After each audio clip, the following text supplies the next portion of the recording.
All right. Good evening, everyone. Welcome to the stream here. Today is May 22nd, 2024. And we're going to do our thing today, all right? We're coming up on the midway point of the year where we're looking at all the things we've done, all the progress that has been made, and your success concierge is in the business of helping you get your desired outcomes. I want to make sure, excuse me, I want to make sure that you have what you need, right? So um, you never get a second chance to make a first impression.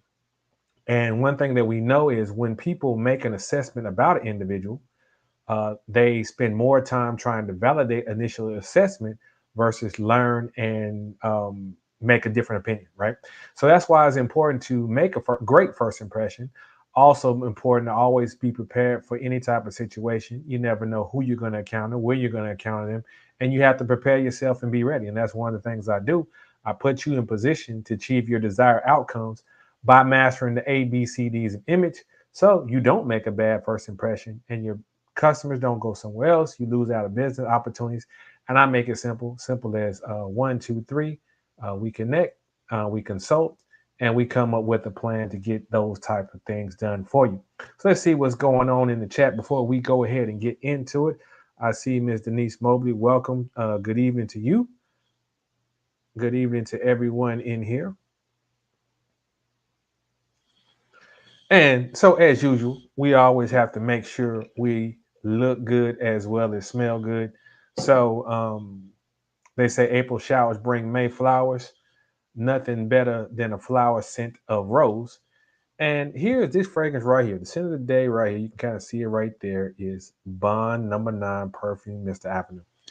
Now, this is a great rosy fragrance, right? Now, some people may say it leans more feminine. Well, it could be true. Ladies can wear that, but someone like myself who is very debonair, I can wear this as well too. Now, for the gentlemen, where would I wear this? I would wear this to date nights. I would wear this to parties that you're just going hanging out, and you could even, depending on the type of networking it is, if it's more so not networking for business, networking just to connect with people and have fun, this is a good scent for that. All right. For the ladies, you can wear this. And gentlemen, I don't personally recommend wearing this into the office because it does lean kind of feminine, but it does have a sex appeal to it.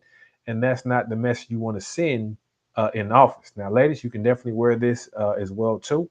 You can wear this in the office. You can wear this date night as well as any type of networking event. It's a beautiful rose, kind of strong, but also too is something that you can wear year round. Just like when it's a little bit warmer, you'd be a little bit lighter on the trigger. Cooler time, evening time, this is a perfect scent for that. So this is Bond Number 9 Perfume Easter Avenue. This is a fragrance I really enjoy. And again, April showers bring May flowers. This is a beautiful rose fragrance. So definitely get your nose on that. I know they got a couple other things coming out as well too. So let's get into the topic, into the topic. Image authenticity.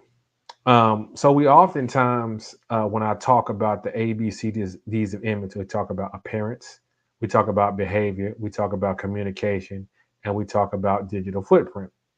Now, when we cover those four areas, we talk about being congruent.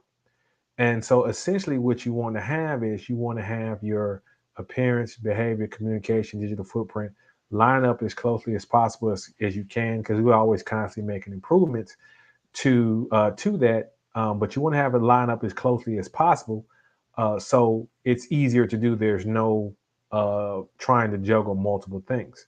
Now that's where the congruence comes in. Now, interesting or slight twist on that is the authenticity, right? So what happens a lot is you may have those things, but can you maintain it? Now, your ability to maintain it is easy if you're being who you truly are, if you're being truly authentic. Now, we've seen in times where someone purports to be something in one area, but then they're not. And usually that happens when the times get tough, when pressure's on, when adversity is on. People revert back to their originals, as we say, their default setting. So, are you someone who's going to arise to the occasion and get things done, make it happen despite the outcomes, despite the odds, despite the challenges? Is that you? Or are you someone who's going to crack under pressure? Now, me, I got clutch genes. I don't crack under pressure. And that comes from practice. That comes from learning what needs to be done. That comes from putting yourself in uncomfortable situations, stretching yourself beyond your normal limits. And that's how you prepare yourself to be able to handle difficult challenges, difficult situations. We see that especially in professional sports. We see that in military, law enforcement, such and so forth. They put those individuals in tough and challenging situations so they'll be able to confidently, properly, securely handle those situations. So that's where it comes from practice. Now, the same is true with your image, but you start off with authenticity, which is you work with someone like myself where we talk about your style, personality.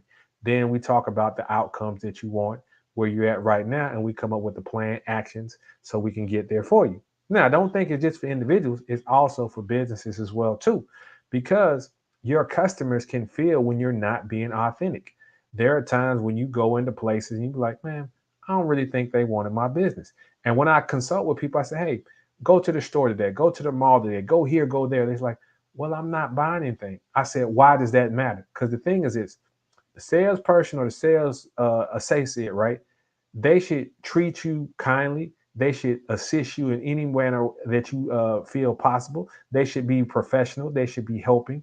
They should be attentive. They should be courteous, regardless if you're spending $0 or $1 million. They should still be like that. And when you have people like that, you know they genuinely care about the product or service that they're offering. They genuinely care about helping you, the individual. So oftentimes I take time out to go to stores, go and visit with different representatives just to say, hey, just to check up on them. Sometimes I may bring them a water. Sometimes I may just chat them up for a little bit just because um, I want them to know that I value them as a person and I value their relationship. And I do that regardless if they're giving me free samples or not. Oftentimes they do, and I bring my clients in there as well too. So I like to one check on relationships, foster relationships, because that's the type of person I am, and this is how you are able to get into places that other people might not get into, and that's how you also able to get things done and get bonuses and other things that people aren't used to getting. So let's go. With that being said, we're going to go into our case study, and that is the reason I have on gold because we have a case study on image authenticity featuring the legendary Simone Biles. So we're going to go ahead and get this. So let me check the chat, see what we got going on here before we get started. Everything. Let's see here. Let me check my other feed here so I can make sure it is good. Let's see here now. I don't know why it's messing up over there. All right. Let's see now. Oh, that's the wrong one.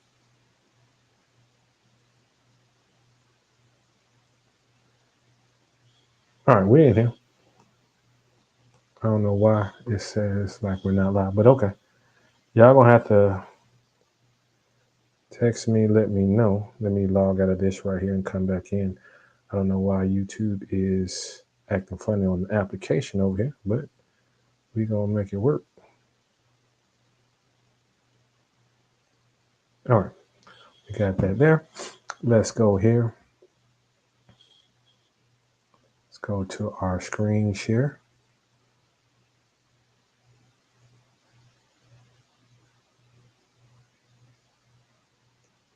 Let's go to window.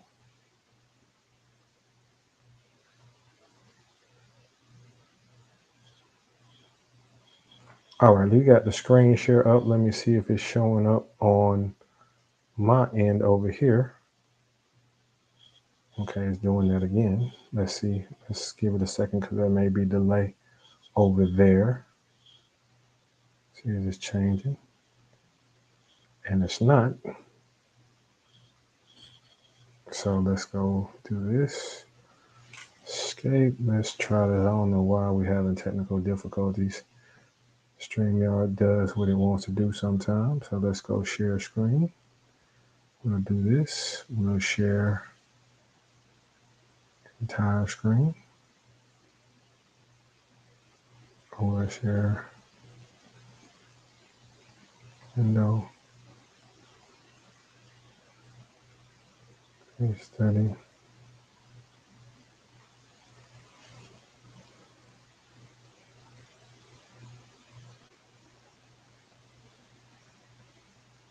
We'll share that, and we'll try this one more time. Oh, that's what I need to do. I need to come up here and do it from up here. Let's see if that works. Give me 1 second here.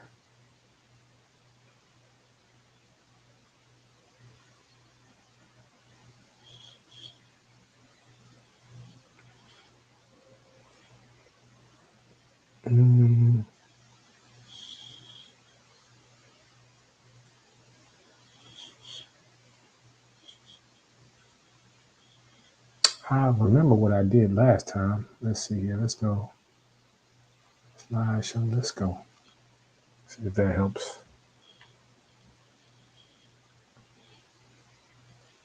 Hey, I see Tamarin. Welcome. Salute to your friend. We just having a little bit of technical difficulties here, but we're gonna go ahead and get this. Let me just do this. I'm gonna just do. I'm gonna just break it down, do a tire screen, and we'll just go with that because the StreamYards is not doing what we want to do. So we will get that done. Present, share screen. We'll do entire screen. Bam.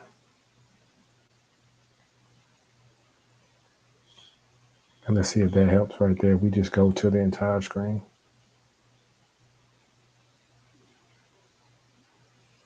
All right, that's what we're gonna have to do today. We're gonna make it work. All right, so I am Eric Hall, your success concierge, and today we're gonna talk about image authenticity, and we're gonna be doing a case study on the great Olympian Miss Simone Biles. So let's get started. So as you see here, we have Miss Simone Biles on the screen, a highly decorated Olympic athlete. And so we're going to talk about image authenticity and why that's important. All right. We already had an intro into that. And so we're going to go ahead and get into it. Now, y'all know how I do over here. If there's baby pictures, you know I'm going to find them. And so this is Simone Biles and her sister here. Now, Simone has a very interesting story of how she started off. She's born in Columbus, Ohio. She has three other siblings. She was the third of four. And initially, her mother was not able to care for her. So she ended up going into foster care.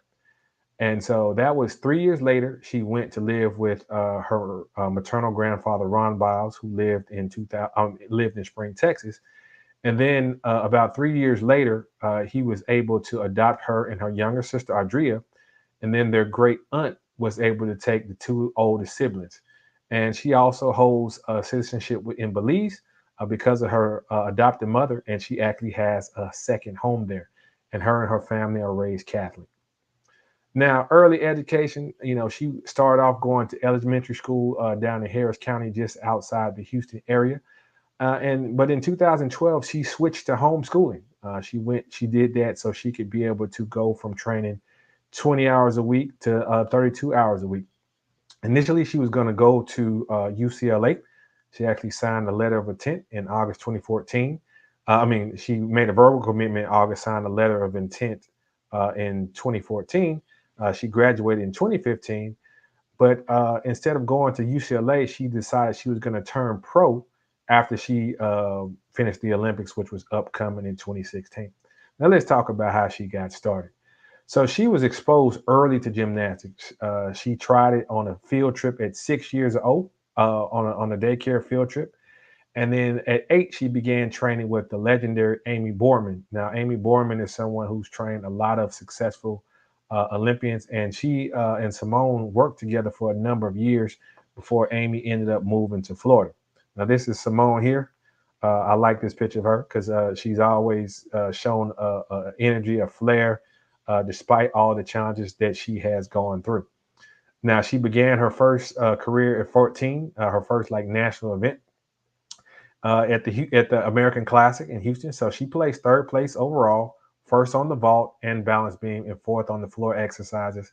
and 8 on the uneven bars. And then a little bit later on that year, she did the U.S. Classic in Chicago, placed 20th on the all around, 5th on the balance beam and floor.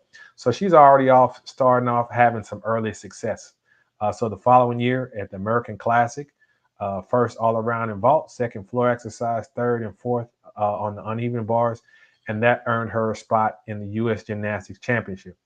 Now at the U.S. Classic in Chicago, first all around, second vault, sixth on balance beam.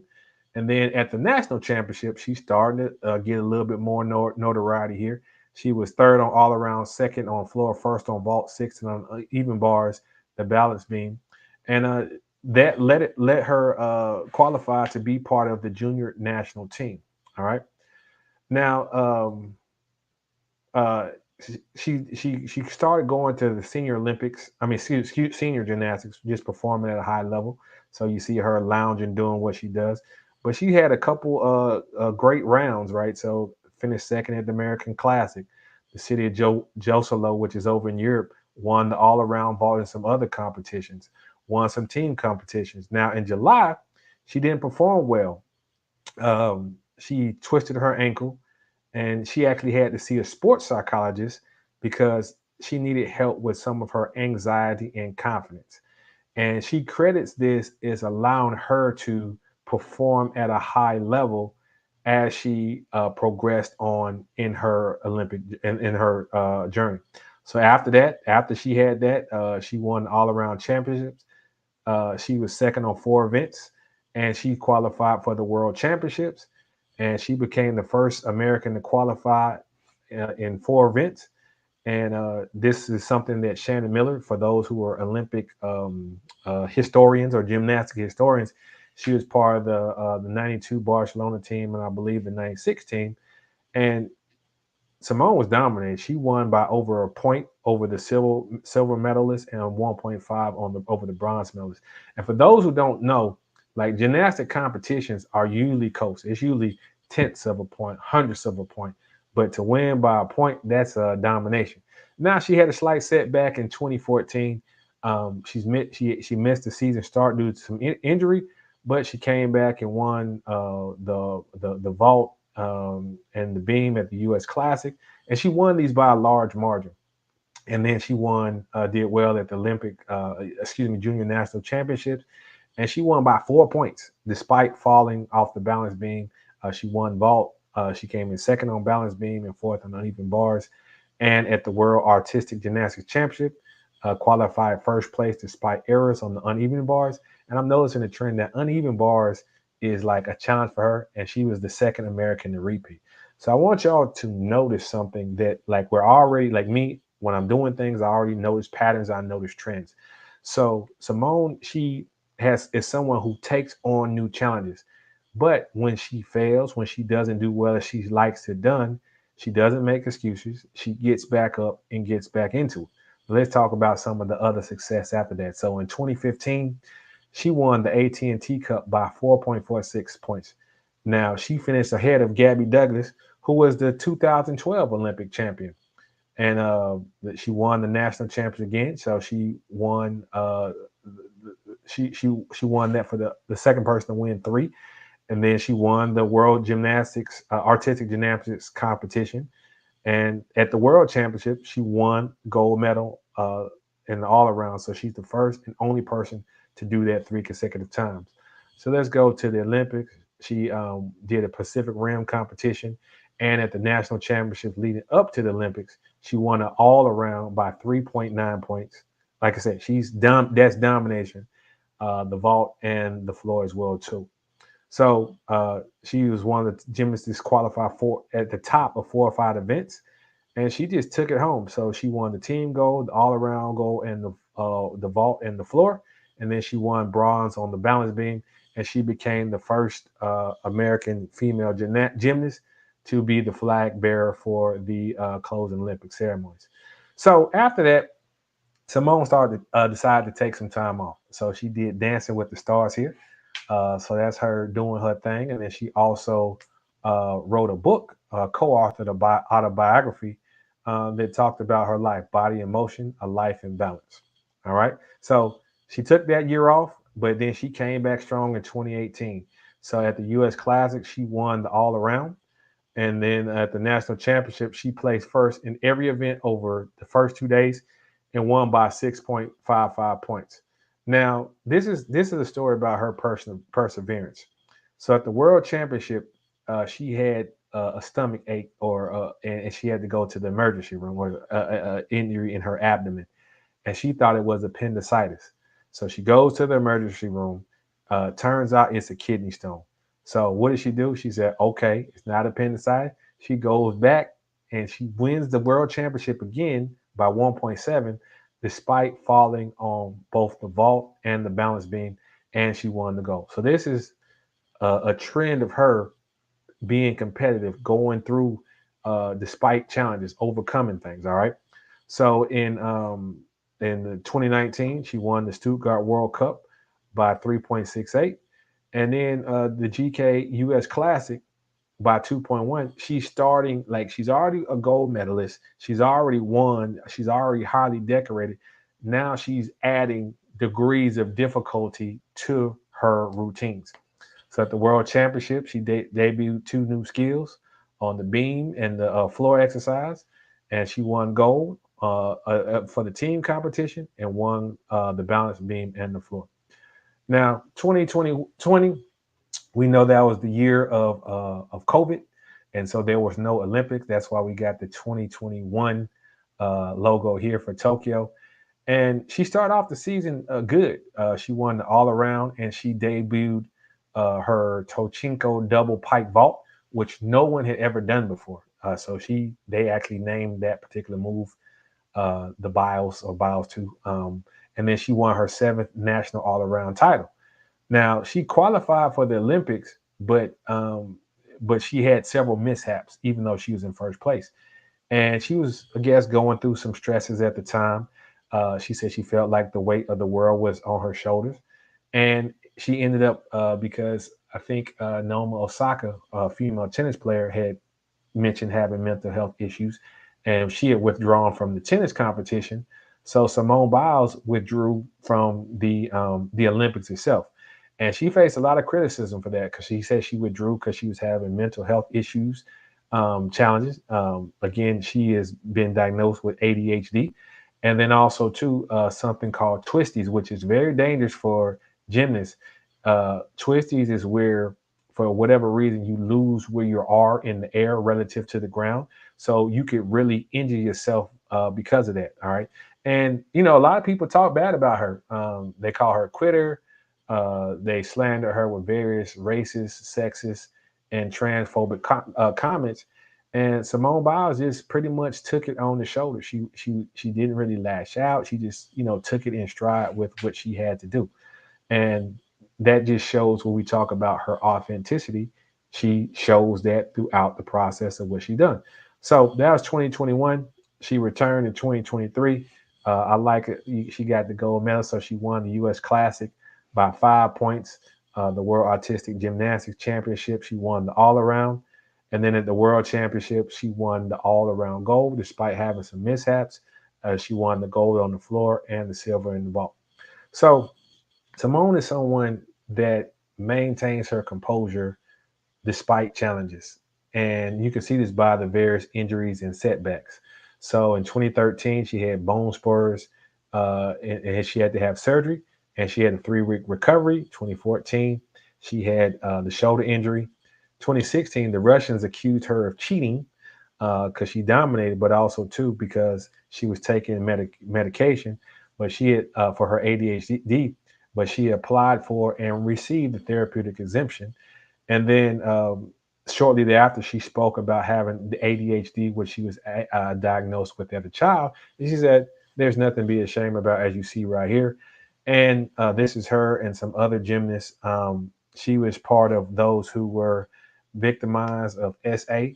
For those of y'all new here, we have to say that because YouTube is kind of strict on how we speak on things. But she was a victim of SA via Larry Nasser, and so she had to speak with that. But she's highly decorated, had a lot of success.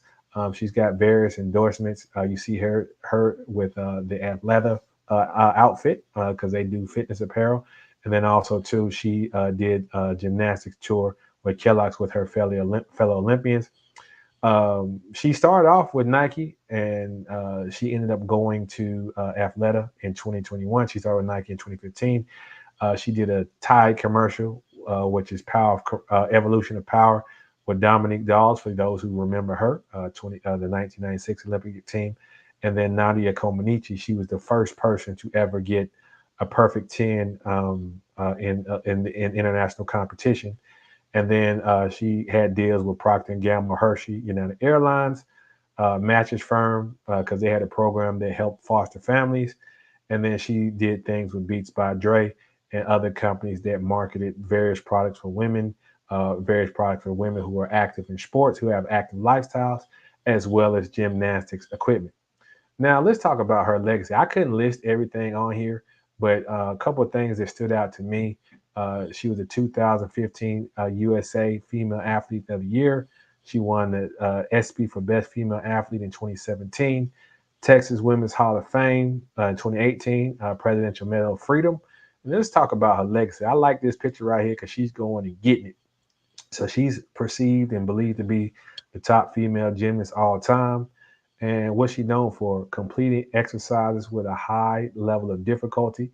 She has things that are credited to her name of being the first to do. So she created the Biles 1 and Biles 2 on the vault, exercise called the Biles on the balance beam, and the Biles 1 and 2 on the floor. So this is some of her success. I love this. I love seeing all the success. I love seeing all the medals. You can see she got 6 all-around goals in World Championship, 5 World Championship goals on the floor exercise, 5 goals on the team, 4 goals on the balance beam, 2 bronze on the balance beam, 2 gold, 3 silvers, and 2 bronze on the vault, and 1 silver on the uneven bar. Pacific World Championship, she won the gold and all around and the team gold.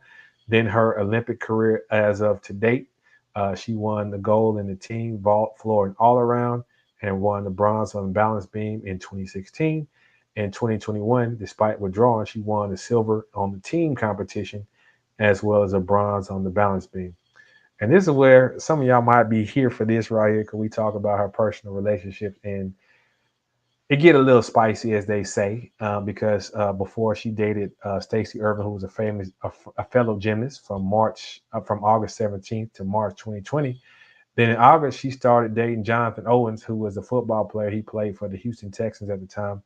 He plays for a different team now. They met on Tinder. She actually pursued him. He didn't know who she was, and they did an interview together where he stated he was the prize. And some people came at them and have come at her about her relationship with him. But they got engaged in February of 2022. It's April of 2023. They married, and they just essentially celebrated their 1 year anniversary. And Simone is typically calm and quiet on another things, but she basically told people to f off when people talking about her and her relationship and her man, because she's happy with them and what they are doing. All right. So let's talk about the ABCDs. Like, she's 4'8", so she's a small person. She always has athletic. She does athletic wear as well. She has a classic appearance. You don't really see her. She doesn't, and maybe because she's an Olympian, you don't see her with the tattoos. Probably because they show and expose a lot of skin. You see her as clean cut, classic beauty, natural looking as much as possible. Then behavior. She's transparent. She's competitive. She's a risk taker, and she's vulnerable.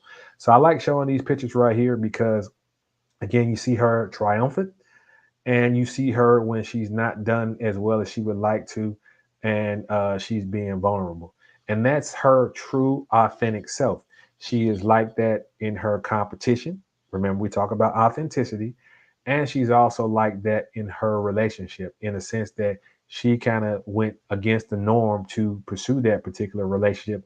And that's why she gets some of the criticism she gets from outsiders, typically who probably don't have a relationship, and how she chooses to interact with that. So she is authentic and congruent as it relates to that communication. Sometimes she's on Twitter, but she's bold in what she says. I'm not the next Usain Bolt or Michael Phelps. I'm the first Simone Biles. And it's crucial to teach our female youth that it's okay to say, yes, I'm good at this and not hold back. So she's someone who blazes her own path in digital footprint, TV, media. She's always personable, always professional, and she makes herself available for those type of things. So thank you for tuning into the case study portion of the call or of this viewing. I am iamerichall, your success concierge, providing the vision, tools, and opportunity for your desired success. Like, comment, share, and subscribe. Thank you for tuning in to the case study. And we are going to go to the questions. Let's see here. Let's see what we got going on in the chat here. I see Boosie in here. Welcome. I'm glad you enjoyed the message. And I see again, Tamarin, salute to both of you two young ladies. Thank y'all for tuning in. We're going to go to the questions as well, too. Let's see what else we got going on here as well. You could so you can put your questions in the chat. You can send the Cash App questions however you see fit. That's what we do. I want to make sure that I'm helping and adding value to individuals in the areas that we like to add value in. So we're gonna take a break for a second. Not really a break, but we're gonna do this. And let me also put the link for the stream in case anybody wants to come up here and ask a specific questions. But yeah, hold on for a second. Let me put it right here. We'll do that. And we're going to go ahead and get into your questions on this wonderful Wednesday afternoon. All right, let's see what we got here. We're getting ready for the Memorial Weekend holiday coming up. And let's see here. Let's see what kind. I know y'all going to come with some good questions today because that's what y'all do. All right, let's go here. First question. How do you feel about fashion trends?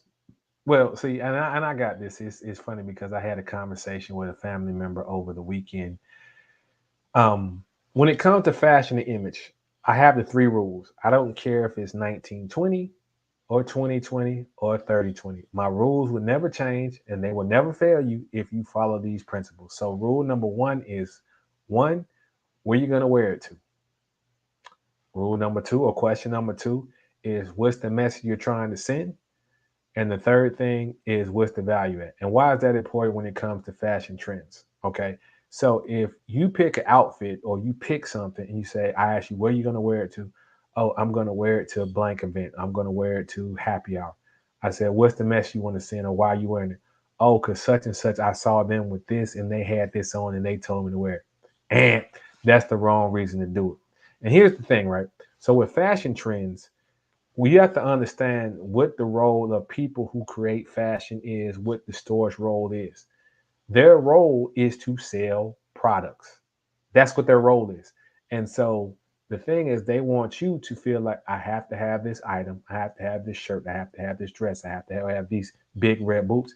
So they condition your mind to think, oh, I have to have it, right? And you may or may not have taken into consideration how that fits with you, how that fits with your style, personality, how that fits in what you're needing on the day to day. And so what happens is it may be fashionable today, right, or trendy today, like those big red boots or something like that. Then it's gone tomorrow, right? So you don't have a long-term plan or a long-term strategy for that. Now, there are some individuals who like to be on fashion trends, and there's nothing wrong with that. But the caveat is it's going to be costly because there's going to be something new coming out every week, every month, all the time. So in order to be and take advantage of that, you're going to spend a lot of money. And some of that you can reuse, some of that you cannot reuse. So when it comes to things, I like to build a classic wardrobe for myself and my clients. But one of the things that a timeless wardrobe, but the other thing I do is instead of trying to be trendy, why not be more personable? Why not be more of you? So when we say more of you is, okay, let's pick an outfit or pick some that shows more of your personality. Maybe you're energetic. We want to show more of that. Maybe you're playful. We want to show more of that. That will serve you better because, again, we're talking about authenticity. That will serve you better than just saying, okay, this is new, this is out, this trend or that trend. All right. So hopefully that answers your question. We got some comments in the chat. Let me come over here and see what we got over here. Please define image authenticity. Okay. So let me put, all right. So we got a question by Boosie. She says, please define image authenticity. All right. So authenticity, like when we say something is authentic, is no different than anything else, right? So when you have gold, if it's real gold, then it's authentic. If it's fake gold, it may look, appear, and act like real gold. But when you test it for other things like how it melts, how it behaves, it has the appearance, but it lacks the overall qualities and properties of real gold. So the same is true with your image. I could come here, I could dress up like a professional football player. I could put on the shoulder pads. I could put on the helmet, the uniform. I could go to the football facilities. I could run drills. I could do all these things, right? I could do that. But when it comes time for a crucial moment, a real game, I have not prepared myself. I am not prepared for that situation. So, as it relates to your image, and we have appearance, behavior, communication, digital footprint, and we talk about those being congruent. When you're authentic, you're doing that because that's who you really are versus trying to be someone that you're not. Perfect example, like I'm around celebrities pretty frequently. And, and whether it's people who are musicians, people who are actors, people who are athletes. And a lot of times, especially with athletes, they may have their own field persona, and then they have their personal life persona. Just like Beyonce, she said she got Sasha Fish to perform, and then she has her other self when she is, home doing her other things. So what I mean by image authenticity, are you authentic to what you portray, and how, and are you trying to be something you're not? I could dress you a certain way. I could tell you how to act, how to behave, and you could be like that for a certain period of time. But when something pressure happens, right? Like they say, everyone wants to do beast mode things until it's time to really be a beast. When I put you in a pressure situation, you're going to do the opposite of what you truly are. So that's what I mean by image authenticity. So hopefully that answers your question. And so, um, and I'll just say a personal thing as well too. And this is a challenge that a lot of people have is you may have someone, they always say mirror and match, right? And so you may have someone you admire and you say, you know what, I really like how this person, they dress well, they're good with people, they're very outgoing, they have all these qualities, right? And you may be able to copy certain qualities, but you can't copy certain other qualities, right? And so when you try to be them, you're taken away from you because you're being them instead of yourself. So we all have, well, again, as we grow and mature, we see things and we come into our own and find our own in those areas.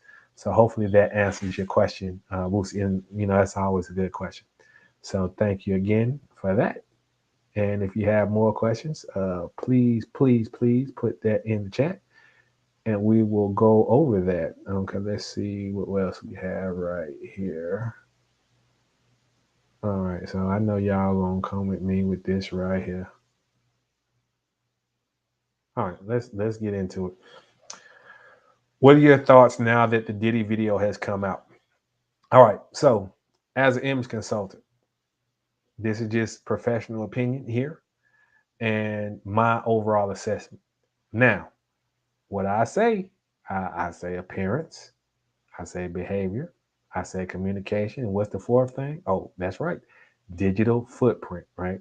So the digital footprint demonstrated some bad behaviors that was not communicated properly. And what I mean by that is, um, when the lawsuit initially with Cassie came, I want to say last year, November, October, sometime there, he settled it in one day. And he said, hey, this is not an admission of guilt. I didn't do any of the things that I did. I'm not this person, right? So that was a challenge right there. Then months later, the digital image comes out saying he's the opposite of what he said he was. And so now that puts him in a bad predicament. And right now he's trying to do the mea culpa. Oh, I had a problem. I have gone to counseling. I'm trying to learn this. I'm trying to learn those things.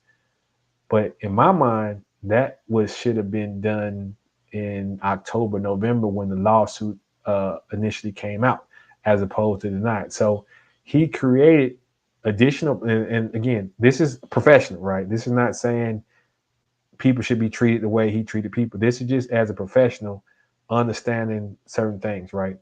So if he was genuine, or as we say, authentic in his desire to improve himself and to get the help that he needed, that was the time to do it versus hiding, lying, covering up, that type of behavior.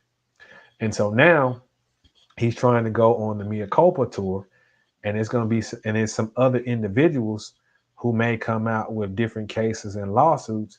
And as he has shown himself to be dishonest publicly, he's shown himself to engage in some bad behavior. It's going to be really, really, really tough to make a recovery from that and really do that. Now, the one way to make a recovery from that is to be punished, deal with the consequences of the punishment, show contrition for what you've done, and then have a 360 change, make amends, and and live a better life. Personally, I personally don't think he can. Again, I don't have authority in this. I personally don't think he can regain what he has lost without punishment. And what I mean by punishment, whatever that could be, it could be legal ramifications, it could be criminal. All like he's going to have to go through something, so people, and come out on the other side a changed person, and demonstrate that throughout the process, and take full accountability for the individuals he's impacted. So that's my professional opinion on that. There's a lot of people I know. I got a lot of friends here who follow the lead attorney. Salute to UTLA, AV to the seven power. Those individuals. Um, there, I have a lot of friends who follow them, and those two are friends of the show as well too. They will talk about the legal ramifications. I'm just speaking on the image ramifications on that as well too. It's definitely not good. It's not helpful, and it's not good to one, not be honest about those situations or engage in bad behaviors like that as well too. So that is my assessment on that. Again, we're going to see how that plays out, and let's see what we got here. What else we got here? Let's see here. Oh boy, this is a good one right here. Okay, so what are your thoughts on the drizzle soft guy era? So this is this drizzle is actually entertainment is entertaining to me, right? So for those who know or don't know, it's a play on the sprinkle, right? Where we have some ladies making some things and demands about what they want, right? And so to me, then you have the drizzle where guys have kind of flipped it, and they say they want to live the soft guy era, right? Now, see, me as an image consultant and as a human being, it's entertaining to me. I don't care if it comes from the men. I don't care if it comes from the women. It's entertaining to me because again, it's really about being outcomes, right? So if you're a guy or a girl and you want to live the soft girl, soft guy life, more power to you. Now, let's talk about some things. It's some actions and requirements that will go along with that, in a sense that you have to be able to attract that individual who will provide that lifestyle to you. You have to be able to retain them, and you have to be able to provide them what they need and want in order for do that, right? Now, I think most of the guys who say the drizzle, they're joking, but it's all in fun. And then again, I get this question all the time about should you go 50-50, should it 100-100. I think each individual needs to look at what they want, what they can bring to the table, who they can attract, and what they need, right? So for the ladies who want a man who pays 100%, I see nothing wrong with that. But also, too, are you going to provide him what he needs uh, as a trade off? Are you going to provide him what he wants and what he needs from you in order to do that, right? Because I see sometimes people say, "Hey, I want a guy who pay everything," not because they want to be an asset to a man in other areas. They want to sit back, do nothing, provide nothing. Now, for the fellas as well, too. I know some guys who want to go 50-50, which I, again, personally, I see that if that's what they choose to do, that's what they choose to do. But they may do it not because they can't do this or do that. Sometimes they do it to punish the woman, be like, okay, I'm not going to give you my all, and I want you to jump through these hoops, right? So it's a fine line as it relates to that. I encourage individuals to decide what they really want, what works for them, and then be honest in their communication. Because throughout history, the majority of women have worked. A very small percentage of women were able to live a life of leisure. Even when you had men who worked farms and lands and all those things, sometimes the wives of the women would collect the eggs, feed the chicken, milk the cow, do those type of things. So it was very rare that they sat around doing nothing. And so, again, you have to be realistic about what you bring to the sexual marketplace or the relationship marketplace and what you can offer to your counterpart and why and how can you convince them to do that. Now, are there fools on both sides? Absolutely. But yeah, you got to figure out what's going to work for you. And one of the things I do, because I've worked with some individuals who um, some clients of mine who are dating and who are going through different things. And I coach them on one, appearance, which is easy to do, but then behavior communication, like how are they behaving and interacting with that individual to let them know that you are someone who is sincere about who you are, what you want, and what you're going to bring to the table. So um, that's what I got on that. I see Patrick Saint. Salute to you, Patrick. Welcome to the stream here. Let's see what else we got here going on. All right, man. It's almost summertime. Let's see what other questions that we have here. And let me put this back in the chat as well, in case people want to come up and chat me up, or you have other questions, because we always taking them here. We don't hide. We don't throw no punches. Okay, this is a good question right here. Oh yeah, this is good right here. All right. How would you help Bronny James's image? So, for those who don't know, Bronny James is the son of LeBron James. Bronny, I want to say he's 19. He just completed 1 year of college at USC, and now he's making himself. He's made himself eligible for the NBA draft, and he has uh, and he's at the scouting combine right now preparing for the draft. Now, the issue and challenge with Bronny, he is LeBron James' son. And the real challenge is his father, LeBron James, has a tendency to meddle. He has a tendency to say some things that puts the spotlight on Bronny. So, for example, people are asking, why is Bronny getting so much hate and criticism? One, because LeBron said he's better than half the league or 90% of the league, and he can play for the Lakers right now. So that puts a target on his back. So now people are evaluating his basketball talent, and they're saying he's not NBA ready. And then additionally, there's some nepotism. For those who don't know those big words, nepotism is when people get favors because they're a family member, friend, lover of certain individuals. So, with that being said, how would I manage Bronny, right? And I can answer this because typically I don't answer these types of questions because I want them to come and consult me and pay me. But I know Brian, he's all clutch sports, and so this is one thing I know I do not have to worry about. So how would I help Bronny? The one thing I would do is if I were working with Bronny, I would take a serious look at myself and my stats and my evaluation and have someone not related to me, not related to that, and give it to me straight, right? And so, me personally, since I'm not Bronny, I would be the one because I'm not part of the family. They don't know me from Adam. I say I'm a representative of such and such. What is your honest assessment? And I would take an honest assessment of Bronny's skills. Now, based on what I'm seeing and what scouts are saying, he's undersized. He initially said he was 6'4". He's really 6'1.5". They question some of his shooting ability and then his ability to play well in scrimmages. So that assessment in itself says that he's not ready. And so what I would do, and I would have a serious conversation with LeBron and say, I know you want to do this, I want to do that, but this is what's best for me in my career. I need to forge my own path. I need to do this. And I'm seeing that I'm not ready, and I want to make. Bronny has come out and said he wants to make a name for himself.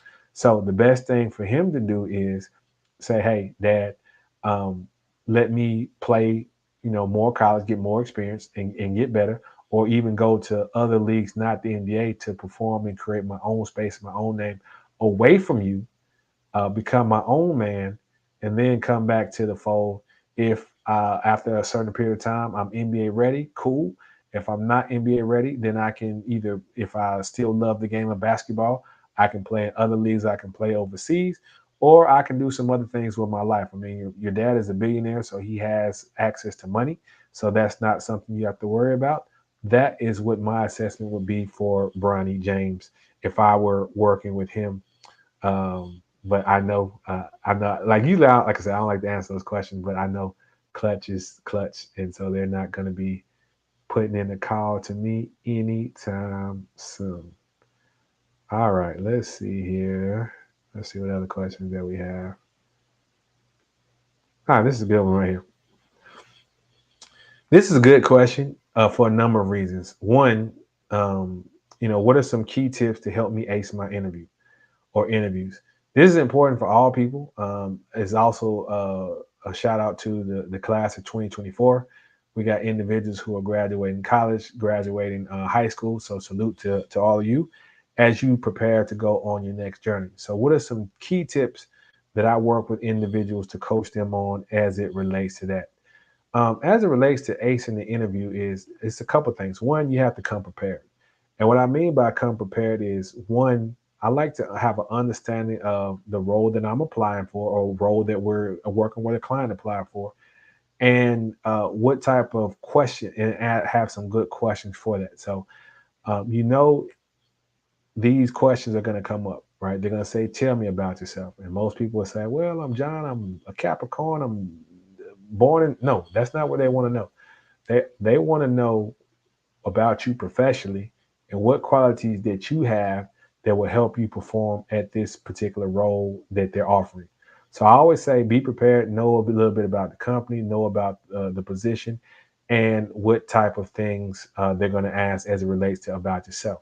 Now, the second thing is, I always say, have 3 stories or 3 examples.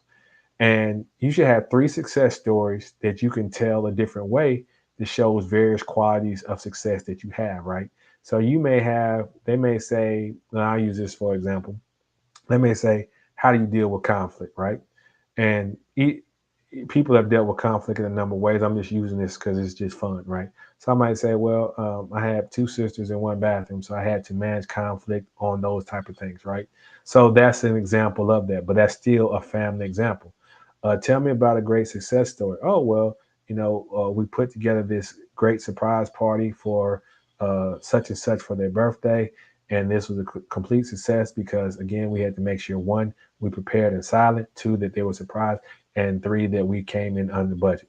So that's, I mean, again, that's an example of that, but it's still family related. And then, they might say, tell me where you overcame a challenge. Okay, well, I didn't make the basketball team, so I had to practice a little bit more, and that was how I was able to do that. But I told 3 different stories about life, but it showed me how I overcome challenge, how I accomplish goals, and how I deal with conflict.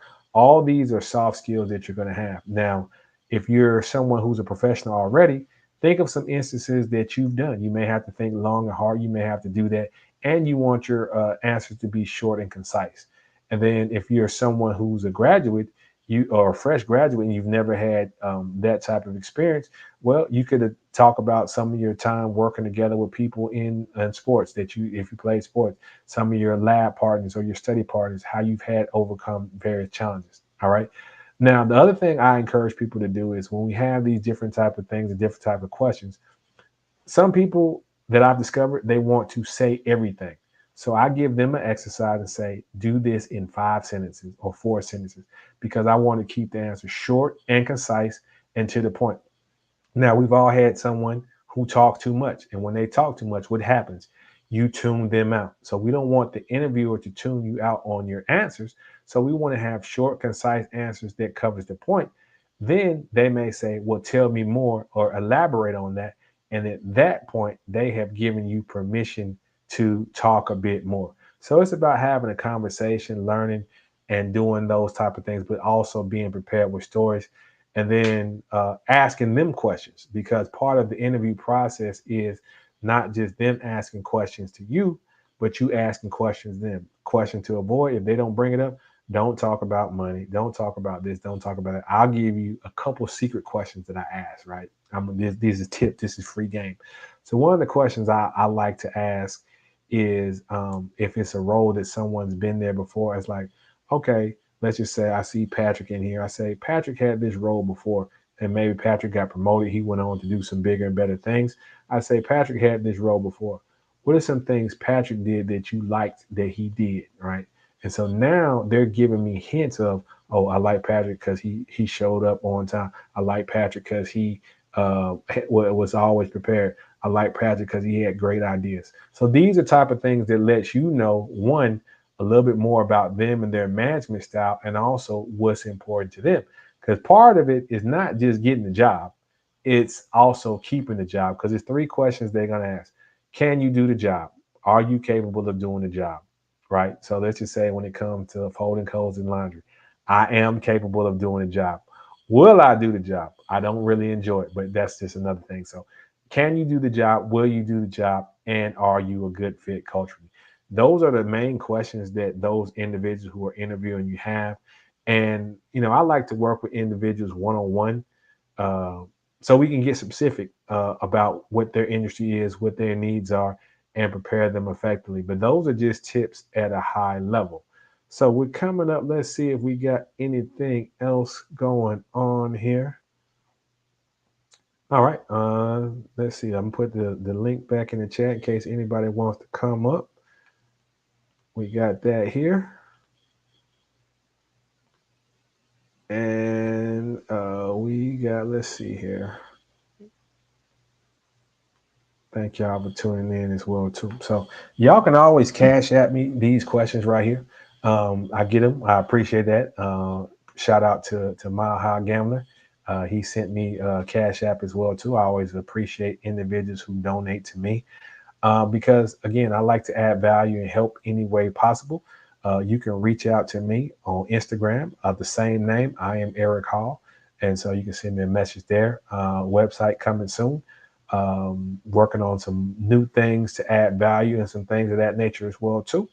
So let's see if we don't have anything else. Let's see what we got going on here in the chat. All right. Well, I mean, today is a wonderful Wednesday. We fast approaching the end of the year.